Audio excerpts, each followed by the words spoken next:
And then, your hopes and fears. This is for on hopes, mga kapiksi, no? Abundance ang, kumbaga parang yun yung nagbibigay ng inspiration sa'yo. Yung magkaroon ng abundant life, abundant living, abundance of money, riches, ganyan.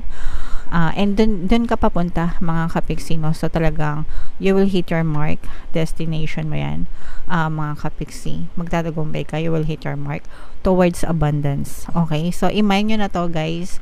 Mind abundance, mind money, mind riches, mind success.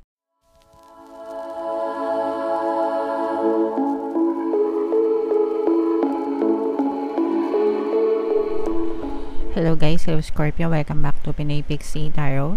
Ang pamagat ng ating episode for tonight is, story mo ba to? Ito isang timeless reading para sa Scorpio, Sun, Moon, Rising Sign, and Venus. Sa reading na to, mga kapiksi, titingnan natin where you are right now, mga potential and challenges nyo, what you need to focus on. Past, present, and future energy, mga kapiksi, suggested approach, and yung potential future ng yung story. So shuffle ko yung cards guys, hanapin ko yung energy ng Scorpio.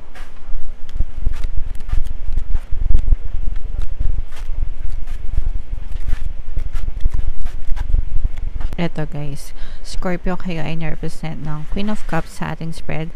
Combination ng positive and negative energy, mga kapiksi, general lang. Pwede mag-resonate, pwedeng hindi. By the way guys, kung nakakarinig kayo ng konting ingay sa labas, pasensya na kasi may nagwa-construction dito sa amin. Pasensya na. So, comment down below guys if naka-resonate kayo where you are right now. This is your energy, mga kapiksi, masculine energy. For some of you, mga kapiksi, no, parang you're trying to balance yung pagiging emotional nyo, and at the same time, yung pagiging strong nyo rin, no? Kumbaga parang hindi kayo nagiging masyadong emotional, pinapakita nyo rin na parang you're strong.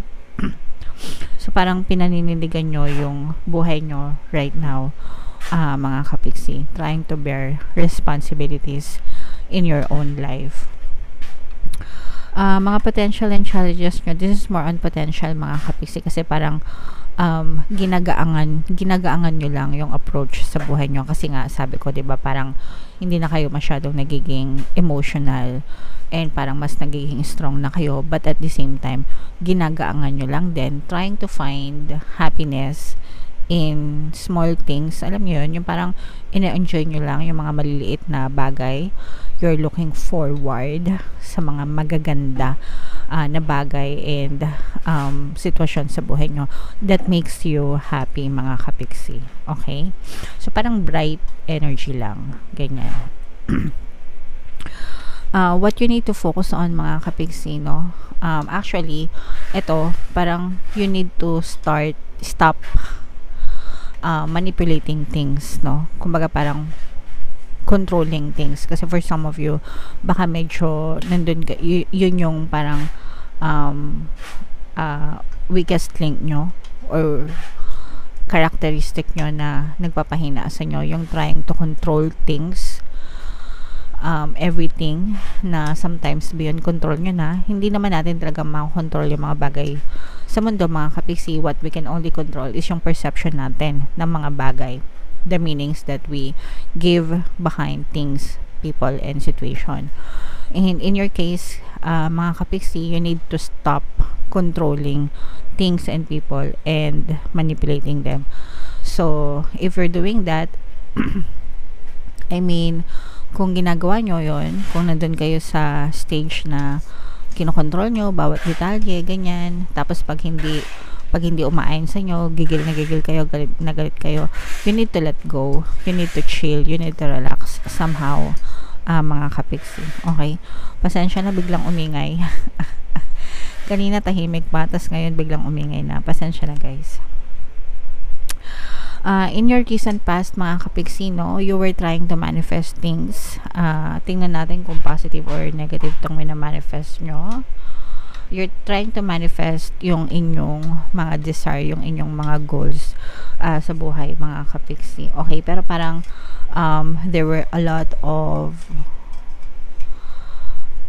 mountains. Ibig sabihin parang marami kayong balakid, okay, dun sa pag-abot ng mga pangarap nyo, and parang para sa inyo, parang it's too good to be true. Kumaga parang napakalaki ng desire nyo for you, na parang you found it impossible. Parang para sa inyo imposible na maabot nyo yung pangarap nyo because it's too big for you. And parang nakikita nyo agad siya as challenge imbis na inspiration, mga kapiksi. Pero one of your greatest strength is confident ka, okay? You believe in yourself, and eto guys, grabe, sobrang ganda nitong strongest character nyo or strength nyo, mga kapiksi. Kasi kapag confident ka, talagang you believe in yourself, you believe in your own power, you can be, do, and have anything that you want. Everything is achievable. Kumbaga parang hindi ka mahihirapan na i-achieve yung mga bagay na gusto mo because you're confident, okay? And isa yun sa mga one of the greatest strength. Kasi there are people na may mga desire sila pero hindi sila confident na maabot nila yung desire nila.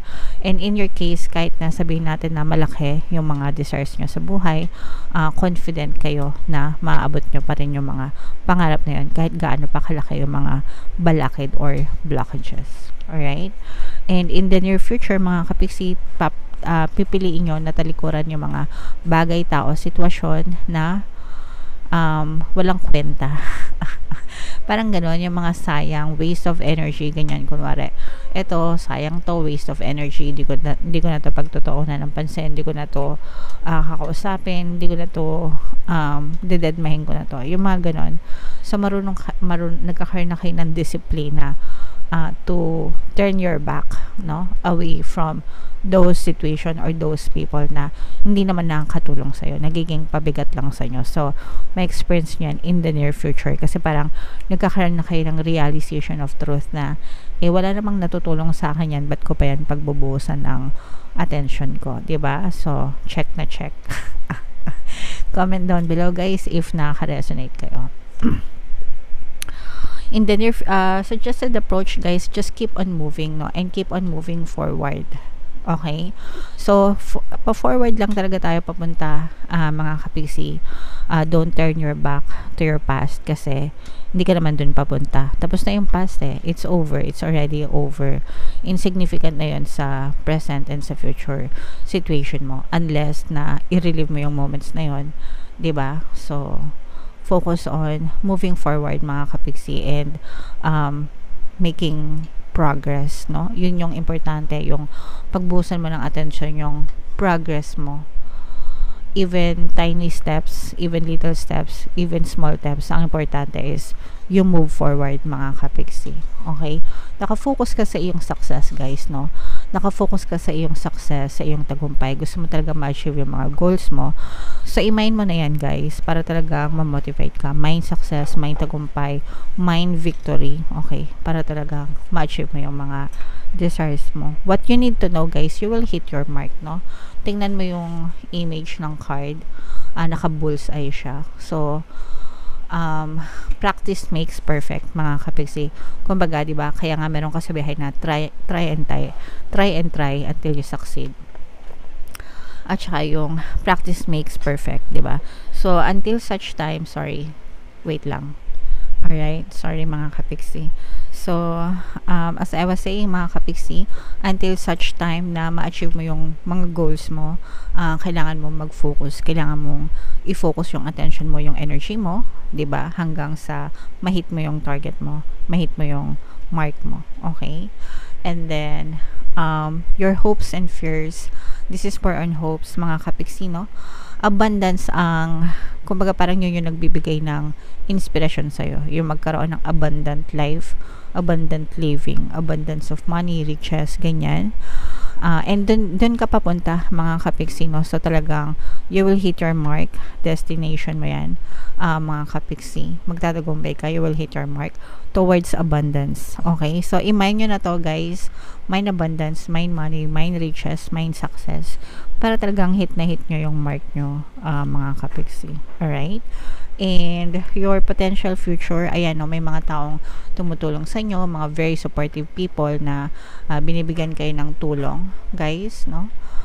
This may be your family, pwedeng partner mo or specific person, pero tutulungan ka nila. Hindi ka nag-iisa sa iyong journey, and your loved ones are helping you achieve your goal, mga kapiksi. Tagumpay mo, tagumpay nila. Alright? Okay, so sobrang ganda ng reading mo, Scorpio. Comment down below, guys, if naka-resonate kayo dyan.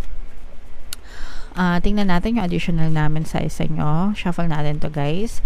Habang sinashuffle ko to, panoorin muna natin tong video natin regarding sa ating paano mag-manifest ng abundance video course. Kapiksi, sawa ka na ba sa mga struggles at hirap sa buhay mo? Masipag ka ba at masikap sa buhay ngunit hindi ka pa rin umaasenso?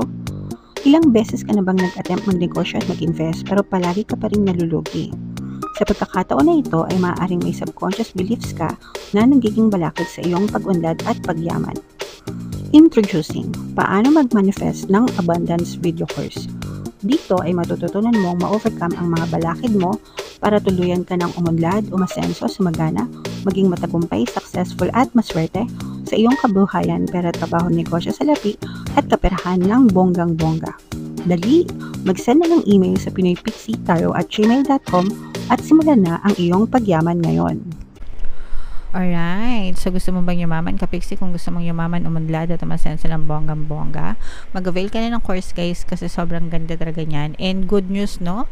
Dahil malapit ang magpasko, extended yung sale natin, guys, until November 30. Ilang araw na lang, so mag-avail na kayo, guys.